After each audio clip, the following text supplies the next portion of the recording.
औज़ुबिल्लाहिमिनश्शैतानिर्रजीम बिस्मिल्लाहिर्रहमानिर्रहीम अस्सलाम वालेकुम वरहमतुल्लाहि वबरकातुहू। प्यारे बच्चों, हमारे टॉपिक का नाम है मेजरमेंट। इसमें हमें पढ़ना है हैवीएस्ट लाइटेस्ट। टाठियो बच्चों आज पढ़ुन अत वनान हैवीएस्ट लाइटेस्ट आज पढ़ुन।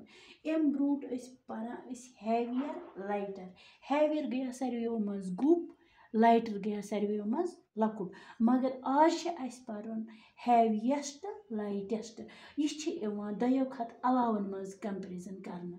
यह हैवीएस्ट लाइटेस्ट दयो खत अलावन मज वुचन। ये वाटर मिलन 3 1 2 तो 3 सारियों खत बड़ अत वनो हैवीएस्ट। अम नश यह लकट सारियों मज लकट अत वनो लाइटेस्ट। अत लिखो यह हैवीएस्ट।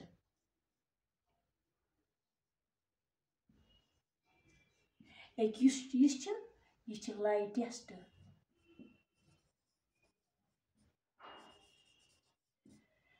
टाठियो बच्चों, हैवीएस्ट गो सारियों खत बोड़। यह दयो खत अलावन मज वुचन। हैवीएस्ट लाइटेस्ट यह दयो खत अलावन मज वुचन। सारियों खत बोड़ वाटर मिलन अत लुक हैवीएस्ट। यह वाटर मिलन मगर यह अम नश लकट, मगर वुचन लाइटेस्ट सारियों मज लकट कुस सह अत लुक लाइटेस्ट। इथे कन टिक द हाइएस्ट हैवीएस्ट। वुचन यमो 3 मज कुस हैवीएस्ट सारियों मज कुस हैवीएस्ट। यह बाल्टीन तो यह बाल्टीन बोड़। यह बोड़ किन यह, मगर वुचन कत दिन टिक हैवीएस्ट सारियों मज 3 मज बोड़ गुप सह गो यह हेको ये दिथ।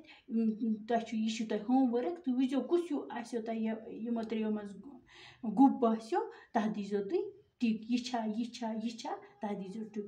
इथे कन टिक द लाइटेस्ट सारियों मज लुत ये गैस सिलेंडर, यह स्टिक यह बाल्टीन सारियों मज लाइटेस्ट लुत सारियों मज लुत तथ छो तुम दिन टिक। यह लुत यह लुत यह लुत सारियों मज लुत तथ दीजो तुम टिक। ब्या क्वेश्चन टिक द हैवीएस्ट। ये तुम वुचन यमो 3 मज कुस सारियों मज हैवीएस्ट सारियों मज गुप कुस तथ दियो तुम टिक। ये पेंसिल यह ब्रश यह अम नश बोड़ ब्रश तुम वो ये मज कुस गुप तथ दियो तुम टिक। टाठियो बच्चों, तुम आज पोरू हैवीएस्ट लाइटेस्ट। हैवीएस्ट गो सारियों मज गुप, लाइटेस्ट गो सारियों मज लुत। हैवीएस्ट ये पंपकिन यह द्राय सारियों मज हैवीएस्ट। यह सारियों मज लकट लुक अत लाइटेस्ट। इथे कन यमो मज तुम दिन टिक द हैवीएस्ट यमो मज कुस सारियों मज गुप तथ दीजो तुम टिक।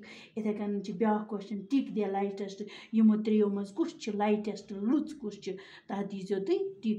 इथे कन ब्या क्वेश्चन टिक द हैवीएस्ट यमो मज कुस यमो 3 चीजों मज गुप तथ दीजो तुम टिक। बह वुच सवाल तुम। खुदा हाफिज।